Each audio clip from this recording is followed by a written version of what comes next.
Well, look at you. You made it. Thought maybe the sign was too faded for anyone to find us anymore, but here you are. That's a good start. Name's Elijah, by the way. Elijah Whitlock. You'll be stuck with me for the next few hours, so might as well get to know me a bit, huh? Not much for small talk, and I don't like pretending to be someone I'm not. You'll see that real quick. I've got a way of talking that some folks call too plain, but plain's what keeps you alive out here. I was born about 10 miles from where we're standing, give or take. Grew up in a 2-story farmhouse with a sloped roof that leaked from a sieve by the time I was 7. My dad was a trail guide. His dad too. My mom worked in the local library, sorting books and telling off kids who tried to skip school to read the scary ones in the back. She used to say stories were how the mountain remembered things. My granddad said stories were how the mountain warned people. I was 12 when I started tagging along on these tours, just to carry packs at first. You know, fill water bottles, clean out the charm bins, things like that. I didn't speak to the guest. Didn't want to. I'd watch my dad out front though, telling stories like they mattered, not like they were just for fun. That stuck with me. Now I'm 46. Been running mountain ridge tours for 22 of those years. Company was started in 74 by my uncle, Uncle Ray. Called it Mountain Ridge because the name felt honest, not too shiny. But if you hear someone from town call it the Dollar Charm Company, well, that's us too. Not an insult. More like a quiet joke everyone's in on. See, we sell charms, iron bits, salt pouches, little sage bundles tied with twine. Every one of them's $1. Just $1, no more. Been that way since day one. Not because we're cheap, but because they work. And if something works, you don't put a price tag on survival. At least that's how my folks raised me. Board tried to change it. Said we should charge $5, then 10. Make 'em fancy. Luxury protection, they called it. I told them no. Told them that mountain things don't like it when you get greedy. They thought I was being old-fashioned, and hell, maybe I am. But I've seen what happens when people don't listen. Anyway, that's enough about me for now. You'll hear more soon, whether you want to or not. You're not just guests. You're part of this now. And there are rules. But first, I want you to breathe in deep. You smell that? That's pine. That's moss. That's wet stone and cold dirt. Welcome to the mountains. Now, I've been out on this trail more times than I have been to the grocery store. I know every twist, every root that catches your boot if you're not paying attention. I know where the moss is always damp, even in July, and which rocks never quite dry out. There are places where the light feels different and the trees lean in a little closer. But none of that means much unless you've walked it enough to notice. I notice. That's what happens when something becomes a part of your rhythm. Mountain Ridge Tours has been running since 1974. We've always been small, and we have kept it that way on purpose. No expansion plans, no merging with anything. Just a couple of folks who know the land, taking small groups into the woods, showing them around, telling the stories that belong to this place. It's a job, sure, but it's also something more settled than that. A quiet responsibility, maybe. Something we grew into. I come from a line of people who knew these trails before they were even called trails. My grandfather used to say you could walk half the county just by following where the deer stepped. He was one of the first professional guides around here, back when that wasn't really a job people knew how to describe.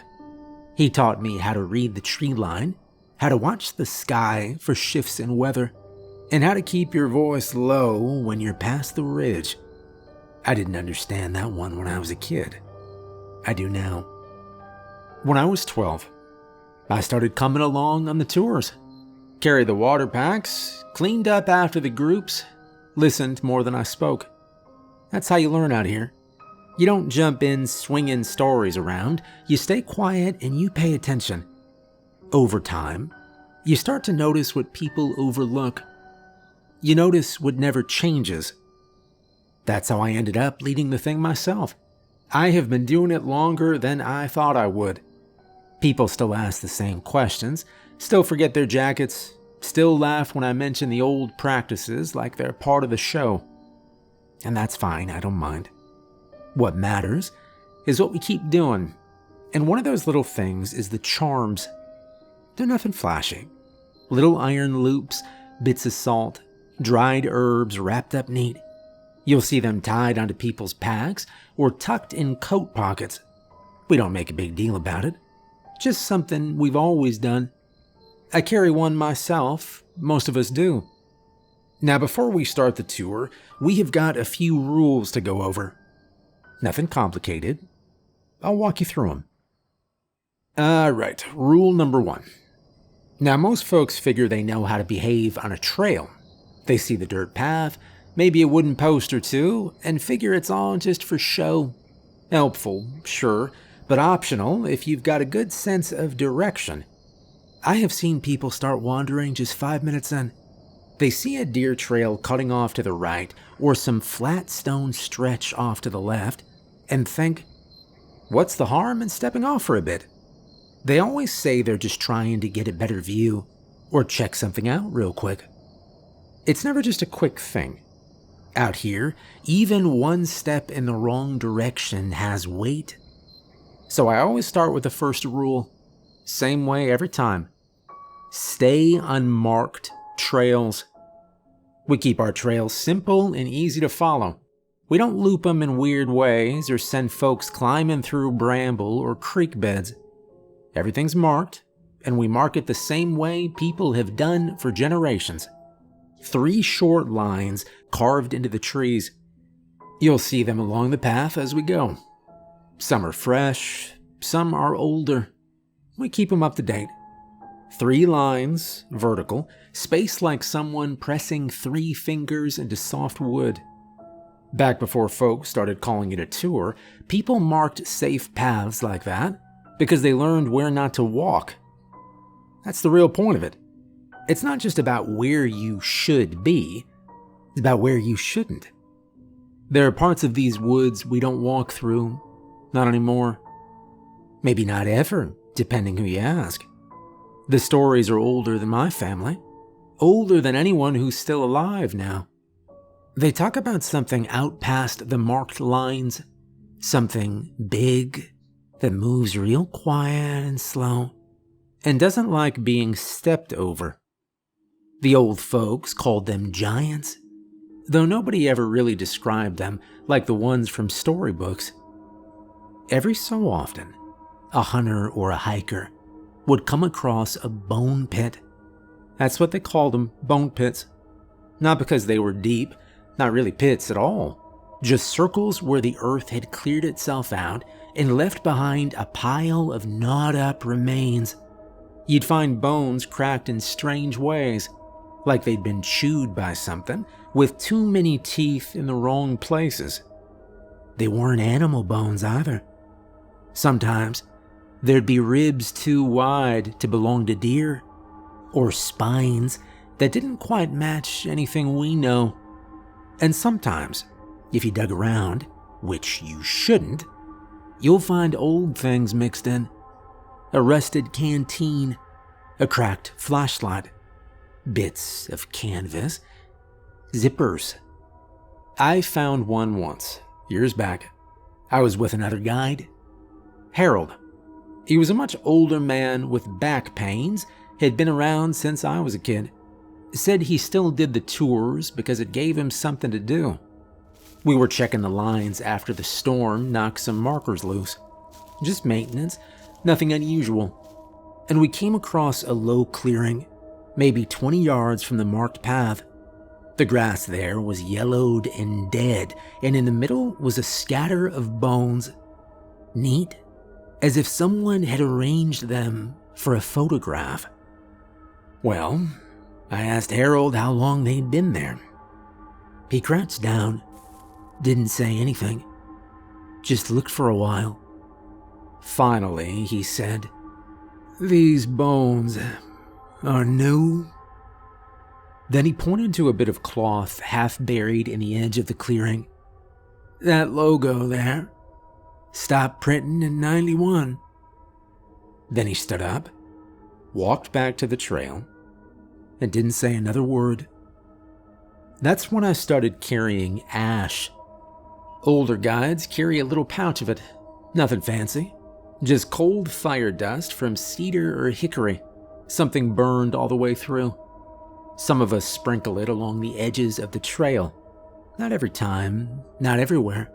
Just the spots where it feels like the path gets too quiet, too soft under your boots. It's not a warning for what's coming. It's a reminder of what's already here. You'll feel it if you step wrong. Not right away, but the ground, it changes. It gives a little. Like stepping on mulch that's still alive. Warmer, too.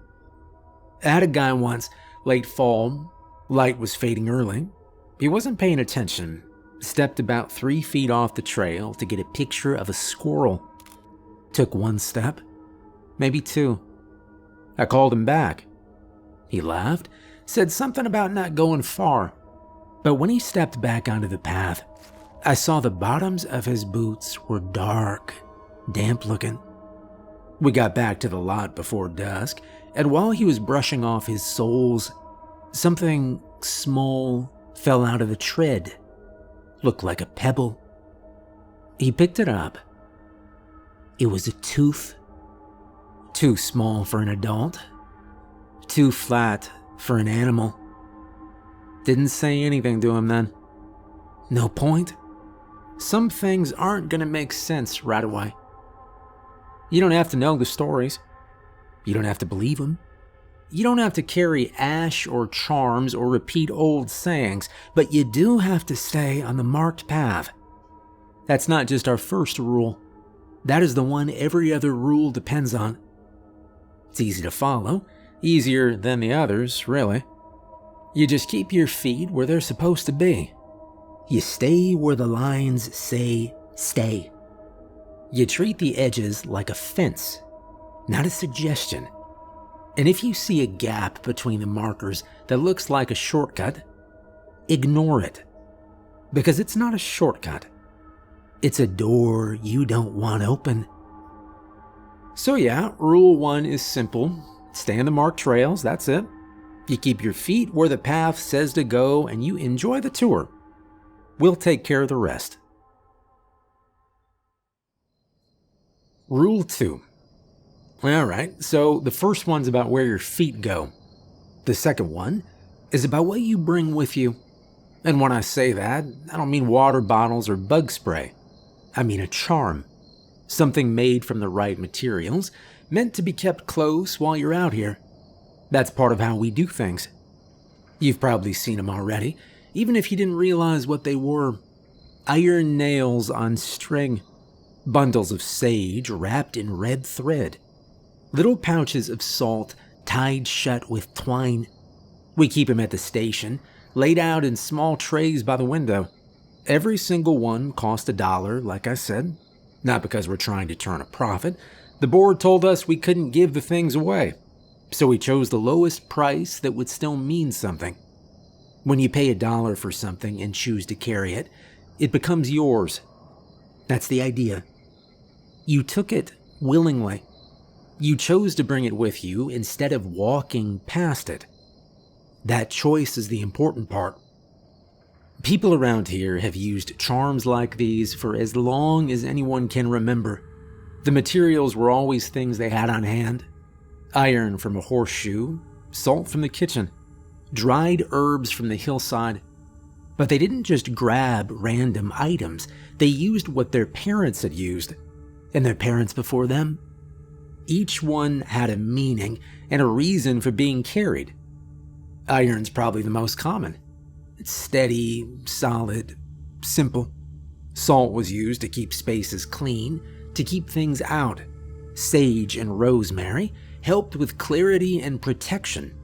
Sometimes you'd see cedar or pine in a bundle, tied with hair or thread from clothing. Some people made their own, passed them down, or gave them away when a neighbor had to travel. I remember my mother tying a nail to my backpack before I even stepped foot on the trail alone.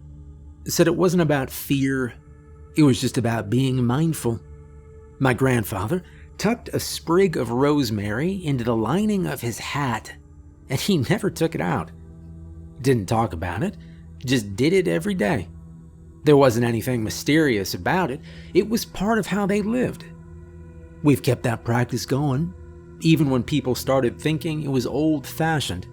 Most of the guides wear one somewhere. I've got a salt pouch stitched under the collar of my jacket and a knot of sage twine in my left boot. Nothing showy, just part of the uniform. The same way you check your flashlight batteries or lace your boots tight. You prepare the same way every time. Sometimes people ask if the charms really work. I don't try to answer that. It's not my job to convince anyone. What I do know is that these things have lasted for a reason. They came from people who paid close attention, the kind who understood when the forest felt off or when a trail went quiet too fast. You don't throw out knowledge like that just because it got old. But more than anything, these charms remind me of two things. First, they remind me of respect. You respect the land and it tends to respect you back. Most of the charms we use are made from things that come from the forest itself. Wood, stone, herbs, ash. That is not a coincidence. That's part of it. Old folks used to say that when you carry something made from the trail will recognize it. It'll think of you as part of itself. And when that happens, it's more likely to look out for you. You're not just passing through, you are part of something, even if it's just for a little while. Second, they remind me of home. My second charm is a small stone wrapped in red twine. My daughter took the rock when she was 6, handed it to me like it was a treasure, said I needed to carry it on every walk so I would always find my way back. I tied the twine around it and slipped it in my pocket, then sewed the pocket shut so it couldn't fall out. That was 12 years ago, and it has not left my side since. It reminds me that there's someone waiting for me at the end of the trail, that I don't just follow these rules to keep everyone else safe. I follow them to keep myself safe too. I've got no interest in playing the hero out here. I've got people to come home to. I always have. So when I say carry a charm, not being dramatic, I'm saying be prepared. Walk smart. Take care of yourself. We're not here to do anything fancy. We're not driving into caves or chasing legends. We're just here to walk the land the way it's meant to be walked. So that's the second rule. Carry a charm, something real, and keep it close. Alright, well, we've talked about where your feet go. We've talked about what you carry. Next, we need to talk about what you leave alone. Rule 3. Don't collect feathers. That's one most folks don't expect.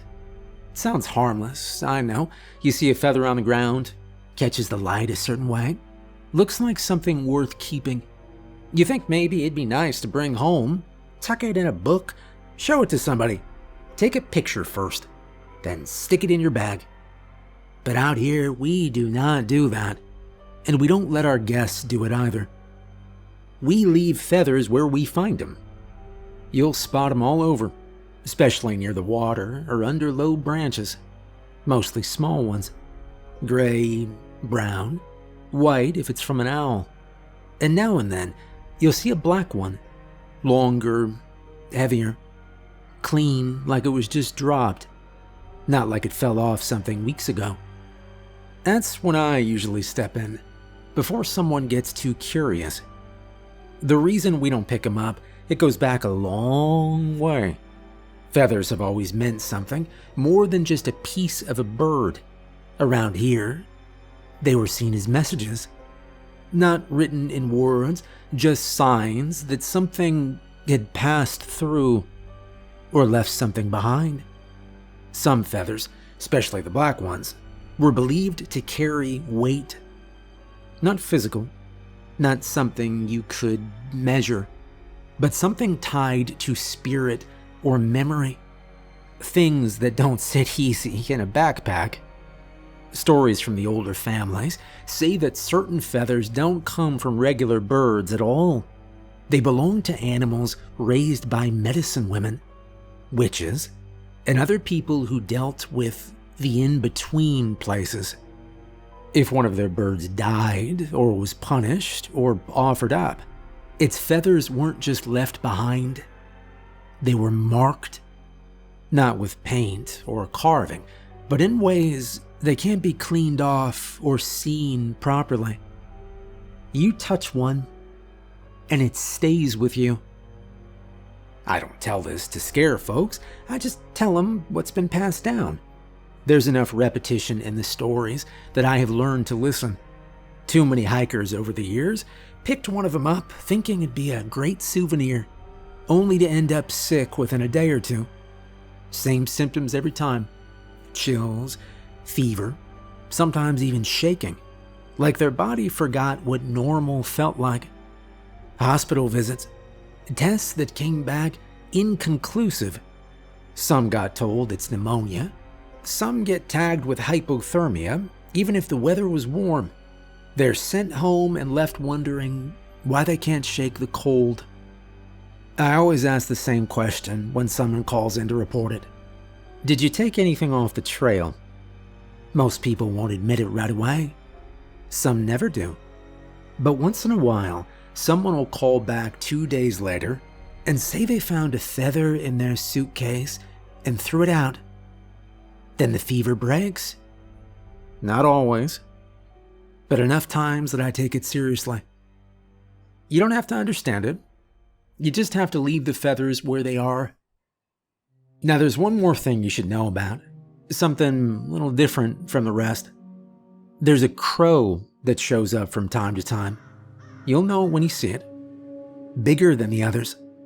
Doesn't fly off right away. It watches you. Tilts its head like it's waiting for you to say something. That one's been around here longer than I've been doing tours. Some of the guides, they say it's the same bird every time. Now, I don't know how that's possible, but I've seen it enough to believe it. It doesn't bother anyone. It stays just far enough back to not startle you. If you offer it something, it might take it. Bread, crackers, biscuit crumbs if you got them. But what it really likes, what it always goes for, is mint-flavored Tic Tacs. Not orange, not cinnamon, just the plain mint ones in the white box. I don't know who figured that out first, but now we keep a few on hand just in case. Sometimes, it walks part of the trail with us. Not often, but when it does, I pay attention. Most times, though, it just perches in a tree, hops along behind the group, disappears and comes back again. It never makes noise, never seems lost.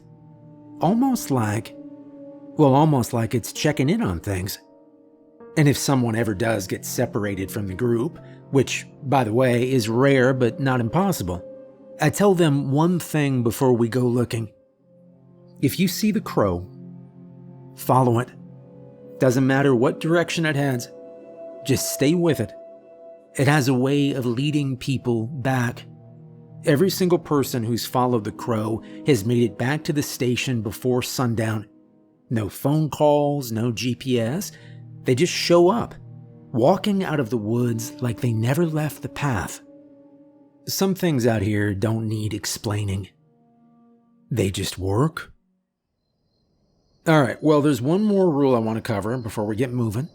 Doesn't take place at the start of the tour, but it's important you understand it now. Because like everything else we do out here, it's not just habit. It has a reason. Rule 4. We end the tour with a ritual. Nothing complicated, nothing showy, just a few words spoken at the end when we've made it back to the gravel and the trails behind us. Doesn't take long, and it doesn't require anything from you except your attention. You don't have to memorize anything or repeat after me. You just stand still, listen, and stay quiet while it's done. Some people think it's a formality, something we do for tradition's sake, or to round things out neatly. That's fine. If that's how they want to think of it, I don't argue. But if you've lived here long enough, and you've walked the same trails over and over, you start to notice how different it feels to leave the forest without saying anything. You carry something with you when you do that, and not always in a good way. The ritual is simple. You stop at the edge of the trail and thank the land, not loudly, not to perform, just a quiet thank you to the space itself, to the woods, the paths, the weather that held steady, to whatever let you pass through without trouble. You thank the forest for allowing you to walk it and for letting you go home when you're finished. We do that every time, no matter the weather, no matter the size of the group. Sometimes it's just me and one other person, and we still stop. You say the words, you mean them, and then you leave. And that's how you keep things balanced. The land around here has always belonged to other things first. People forget that. They think because there's a parking lot and a map and a wooden sign that it means the land's been claimed, that it's ours now. But it's not. Never has been. We're guests, plain and simple. Short-lived ones, passing through someone else's home. The old folks used to say, the land keeps its own time, that there are spirits in the trees and under the soil who were here before people showed up, and who will be here long after we're gone. And not just spirits, there were stories of actual folk who lived out here. Fairies by the old trees that curve like doorways, goblins near the water, in little dips where the fog clings low, red giants in the cliffs, far enough up the mountain that you never really get close unless you're not paying attention to where you're walking. I don't know how literal it all is. Maybe it's more feeling than fact. But I believe the point still stands. These woods don't belong to us. We're just borrowing space. That's what the ritual's for. It's how you let the land know you understand the terms. And when people forget to do it, or worse, decide not to, I've seen the way things change. One time, somebody led a group without the proper send-off, a new hire who thought the ritual was optional. A few weeks after that, a windstorm hit the ridge, strong enough to snap trees and take down power lines. It tore up 3 campsites and sent one of the local dogs running off for a week. Same guide, never came back after that. We don't say the ritual stops bad things from happening, but we know enough to keep doing it anyway. Just in case. Just to stay in good standing. So when we wrap up today's walk, we'll stop. I'll say the words, you will stand still. That's all. A simple ending, done the same way it always is. It closes the gate behind us. So rule 4, end the tour with a ritual. Thank the land for letting you through. Then leave it behind. Well, you've heard the rules now. Keep your feet where they belong. Carry something that means something. Don't take what isn't yours, even if it looks harmless. And when the time comes to leave, do it the right way. I know some of this might sound strange, especially if it's your first time out here. Maybe you're still thinking about how the rules feel more like suggestions. Maybe you're wondering if all this talk of charms and old trails and fairies by trees is just for effect. That's fine. You don't have to believe everything right away. I have walked this route more times than I can count, and it's never quite the same twice. Sometimes you see something new just off the ridge, or hear a bird call you swear you've never heard before. Sometimes the crow shows up. Sometimes it doesn't. That's part of the experience. We don't control the forest, we just move through it. And now, if everybody's ready, we'll get started. Stick together, mind the markers, and take your time, it's not a race. Welcome to Mountain Ridge Tours. We hope you enjoy the experience.